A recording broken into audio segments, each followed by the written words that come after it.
Assalamu alaikum, bienvenue dans ma classroom, chers frères et sœurs.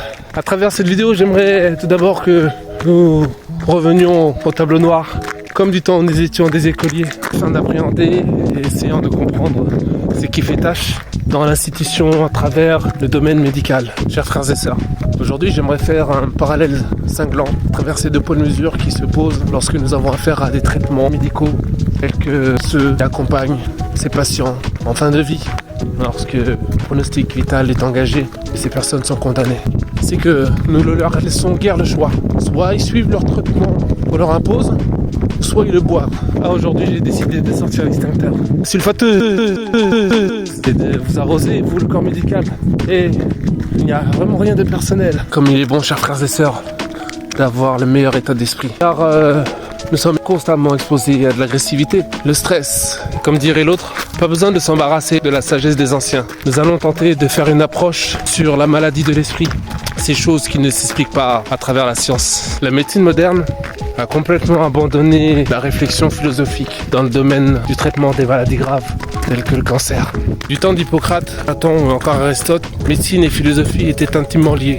Aujourd'hui, nous ne recherchons même plus les causes réelles de ces pathologies. On estime que la moitié des salles d'attente chez les médecins sont remplies par des personnes consultant pour des troubles liés à des maladies psychosomatiques. Nous avons d'un côté les maladies classiques et de l'autre les maladies psychosomatiques.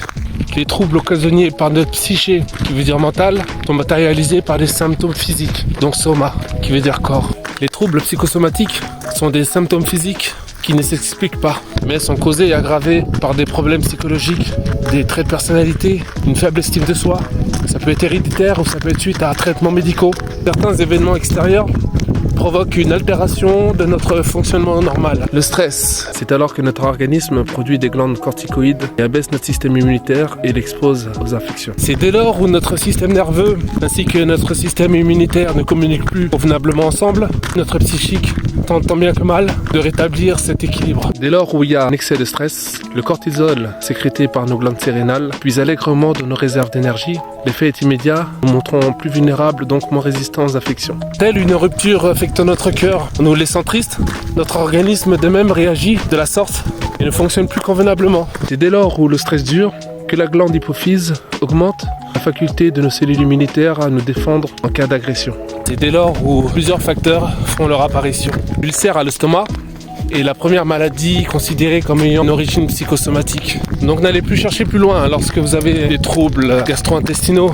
Aussi des troubles cardio-circulatoires tels que le souffle court ainsi qu'une oppression du thorax. Et encore les maladies de peau telles que le psoriasis, l'eczéma, la transpiration excessive. Selon Aristote, l'organisme, c'est ni plus ni moins l'esprit substituant au corps. L'esprit est indissociable au corps qu'elle habitait. Comme il est bon, chers frères et sœurs, d'avoir le meilleur état d'esprit. Nous sommes constamment exposés à de l'agressivité, le stress. Et comprenez que l'émotivité, j'entends par l'émotivité, les dépressions, l'anxiété, l'affliction, la dysmie, qui est une dépression mineure, chronique, caractérisée par une humeur triste, une fatigue constante, une perte de joie. À l'instar du travail de Freud, Jean-Martin Charcot, qui avait sa chaire à la Salpêtrière, comprenez par là que, en dehors de cette médecine stricte, il n'y avait d'autre rapport avec le corps humain que l'esprit. Il était alors important de réparer ces liaisons cognitives. Vous savez, il était neurologue et professeur clinique. Prenez par là que la psychanalyse était indispensable au rétablissement d'un patient. Là encore, un témoignage plus que parlant, celui d'un jeune homme d'une 50aine d'années, professeur en arts martiaux, toute sa vie il a fait des arts martiaux, n'a jamais bu une goutte d'alcool, ne sait même pas ce qu'est le goût de l'alcool, n'a jamais fumé. Celui-ci a été atteint d'un cancer du côlon. On lui avait diagnostiqué qu'il lui restait que très peu de temps à vivre. Figurez-vous que plutôt que de se plier, se tourner vers le domaine médical, puis de suivre un traitement, il ne se tape pas à suivre ces 24 séances de chimio. Je vous rappelle que vous collez une pompe ici, intraveineuse, et ça fait ultra mal, paraît-il. Ensuite, vous avez de la radiation, donc la radiothérapie, pour ressembler à un zombie. Enfin, cette personne condamnée, il a songé à l'homéostasie, à l'autophagie. Voilà ce qui lui a permis de sortir indemne de ce cancer, qui le rongeait à un tel point que lui-même disait que sur une échelle de 1 à 10, sa douleur elle était à 9,99. Lui qui a connu les coups, il n'a jamais eu autant mal. Il ne pensait pas qu'il était possible de souffrir autant dans un corps humain. Il nous explique qu'en pratiquant l'autophagie, c'est lorsque les cellules saines se nourrissent de cellules cancéreuses, afin de rebooster son énergie, car poussés par la faim, n'ont d'autres solutions, d'autres choix que de se nourrir des cellules cancéreuses. Et à travers l'homéostasie, tout organisme vivant laissé au repos dans son environnement naturel revient systématiquement à son état initial. Et enfin, il pratiquait le jeûne intermittent. Durant 4 mois, il ne faisait que boire de l'eau. Il buvait de l'eau, il buvait de l'eau, il buvait de l'eau. La médecine moderne, le corps médical, est un peu comme Skynet dans Terminator ou encore l'Enterprise dans Star Trek. Si tu n'es pas matricé, si vous cherchez à altérer un traitement dès lors où il s'est enclenché, déjà rappelons-nous qu'il est impossible de cesser un traitement dès lors où il a été enclenché.